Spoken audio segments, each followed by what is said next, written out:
नमस्कार, प्रणाम। आप देख रहे हैं जीएमएस बिहार न्यूज़। तो इस टाइम का सबसे बड़ी खबर आपको बताते चले, सिवान के दरौली से निकल कर आ रही है, जहां पे दरौली प्रखंड मुख्यालय के दोन स्थित द्रोणाचार्य हाई स्कूल के मैदान में गुरुवार की दोपहर लोजपा आर के अध्यक्ष चिराग पासवान की सभा आयोजित हुई।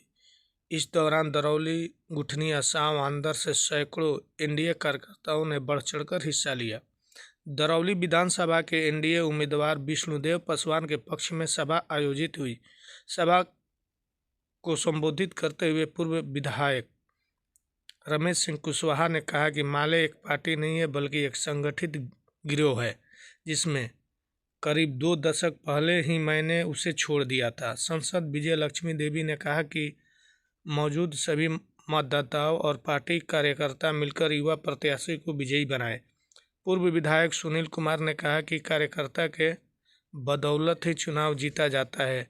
मौजूद परिवेश में आप लोजपा आर के प्रत्याशी को भारी मतों से विजयी बनाए। मंत्री हरी सहनी ने कहा कि चुनाव विकास के लिए होता है। राज्य में करीब 20 सालों में काफ़ी विकास हुआ है। पूर्व की सरकार ने सिर्फ राज्य के सरकारी खजानों को रोकने का काम किया। वर्तमान सरकार और केंद्र सरकार ने आम आदमी का सरकार की तमाम सरकारी योजनाओं को उन तक सीधे पहुंचाया गया। लोजपा आर के संयोजक और केंद्रीय मंत्री चिराग पासवान ने अपने संबोधन में कहा कि आगामी 5 साल बिहार के लिए काफ़ी महत्वपूर्ण है, जिनमें राज्य के विकास रफ्तार काफ़ी तेजी बढ़ी है। ऐसे में दरौली विधानसभा के प्रतिनिधित्व करने के लिए युवा शिक्षित सामाजिक प्रत्याशी को भेजने का काम करे। यही डबल इंजन की सरकार ने यूपी की दिशा और दशा दोनों बदलकर बिहार में नीतीश कुमार को लाइए और सरकार बनाइए। तो आप देख रहे हैं सिवान के दरौली द्रोणाचार्य स्टेडियम में, जहां पे चिराग पासवान अपने पार्टी को संबोधित करते हुए, जहां पे लाखों की संख्या में कार्यकर्ता पहुंचे। तो आइए सुनते हैं केंद्रीय मंत्री चिराग पासवान ने क्या कहा। धन्यवाद, आगे बने रहें।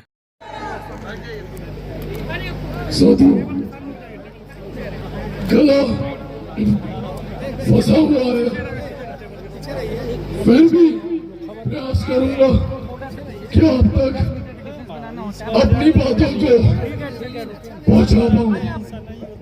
साथियों, आज जब मैं यहाँ आप लोगों के बीच आया, हम लोग जिस दिन से नामांकन चल रहा है, उस दिन से लेके अभी तक निरंतरता में हम लोग प्रचार में लगे हुए हैं।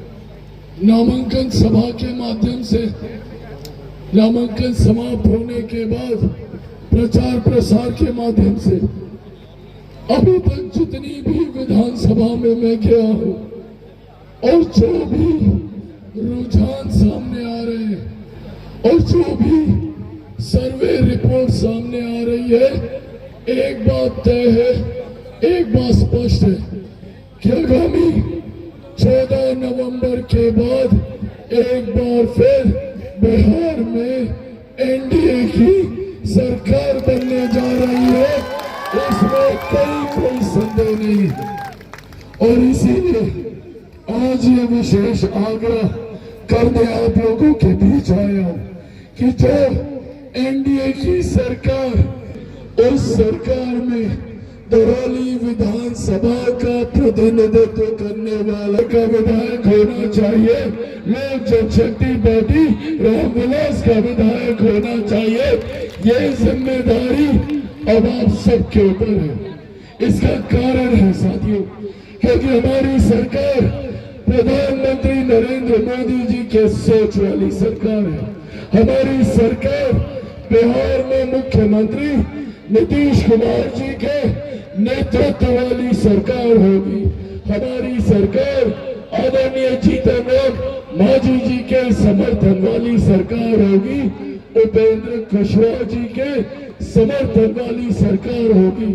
ऐसे में अगर गलती से कोई विपक्ष का प्रत्याशी अगर चुनाव जीत जाता है तो वो अगले 5 साल सिर्फ आपसे बहाना बनाएगा कि बिहार सरकार मेरी बात नहीं सुनती, मंत्रीगण मेरी बात नहीं सुनते, मुख्यमंत्री मेरी बात नहीं सुनते, केंद्र सरकार मेरी बात नहीं सुनती।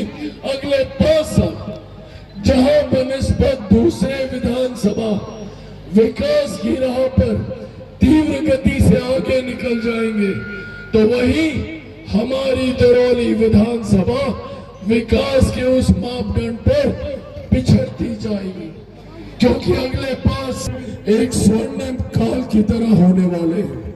ये अगले 5 साल बिहार को नई रूपरेखा देने वाले हैं, क्योंकि एक लंबे समय के बाद आज बिहार में डबल इंजन की सरकार है, और इस डबल इंजन की सरकार के क्या लाभ होते हैं ये बगल के राज्य उत्तर प्रदेश में देखिए, जहां उत्तर प्रदेश हर बीते दिन के साथ विकास की राह पर मजबूती से आगे बढ़ रहा है। अब पिछला 1 साल देख लीजिए, पिछले 1 साल में जब से बिहार में नीतीश कुमार जी की सरकार और केंद्र में तीसरी बार नरेंद्र मोदी जी के नेतृत्व वाली सरकार बनी, तब से लेके अभी तक लगभग 11-12 बार मेरे प्रधानमंत्री बिहार आ चुके हैं। अभी कल वो फिर से आने वाले हैं, और जितनी बार वो आते हैं उतनी बार लाखों करोड़ों की योजनाओं को बिहार और बिहारियों के लिए